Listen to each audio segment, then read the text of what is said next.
Well, get ready to be wowed by a theatrical performance happening right here in Jacksonville with the goal to build bridges of understanding between, you hear that baby is happy and excited, between cultures in relation to the human experience through theater that enlightens. Stage Aurora presents Porgy and Bess, so let's welcome Daryl, Emmanuel, and Kenethia to the show. So great to see you again and nice to meet you both.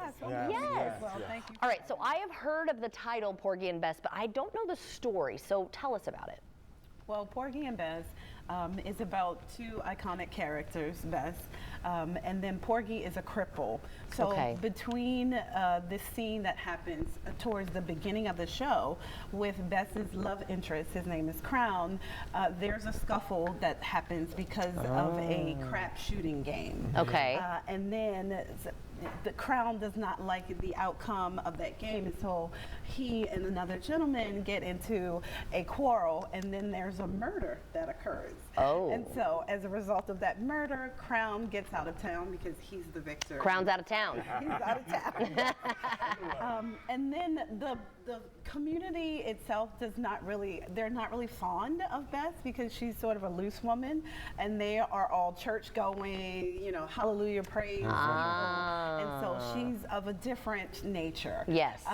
And so she cannot find refuge, and they all scatter once the murder occurs because the police is coming and they hear the sirens and all. They all scatter, and she's like going door to door and she's trying to find refuge, and then lo and behold, here the cripple, he opens the door and he welcomes her in, and they become not only lovers but they become married. And there's not necessarily a happy ever after, because Crown is going to come back to town at some point. That's a little... Like, you're my girl, and I don't care who you're with, but when I come back, you're going to be with me. It's a popular, great American opera, and I'm so glad to have the both of them here. This is Kenethia Mitchell and Emmanuel Mani Cadet.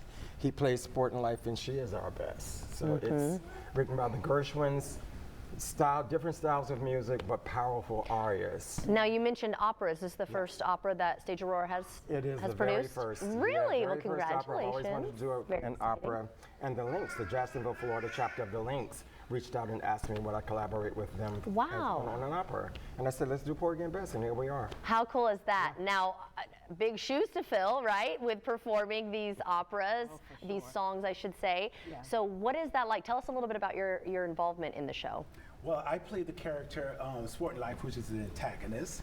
And the good thing about this particular antagonist, and I like to play him, he knows he's the bad guy. So usually often bad guys think they're misunderstood, but Sport and Life knows he's the bad guy, using his charm and manipulation to woo Bess out of her relationship with Porgy to escape with him back to New York. I see. Would have a different lifestyle and so forth. Well, you don't seem like a bad guy in real life, so is it kind of fun to play? But is it kind of fun? Play these bad guys. And he sings the iconic songs like It Ain't Necessary So, and There's a Boat That's Leaving Soon. And with the different styles of music, one of the things Gershwin, he was a Jewish man writing a black opera with black music.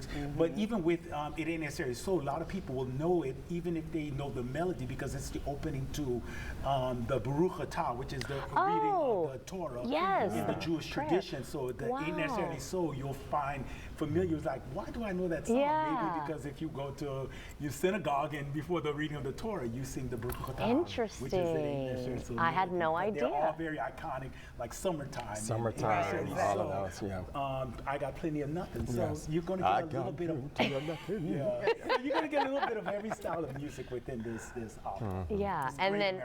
And then, so you're going to kind of have more of the jazzy role, right?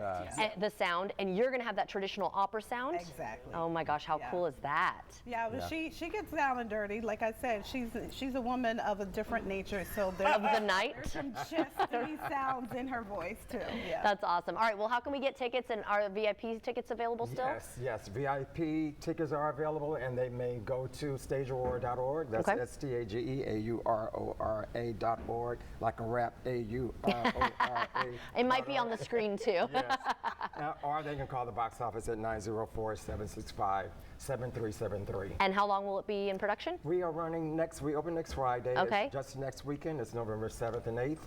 3 performances next weekend. Awesome. Well, thank you all so much for joining us, and break a leg. It sounds like so much fun.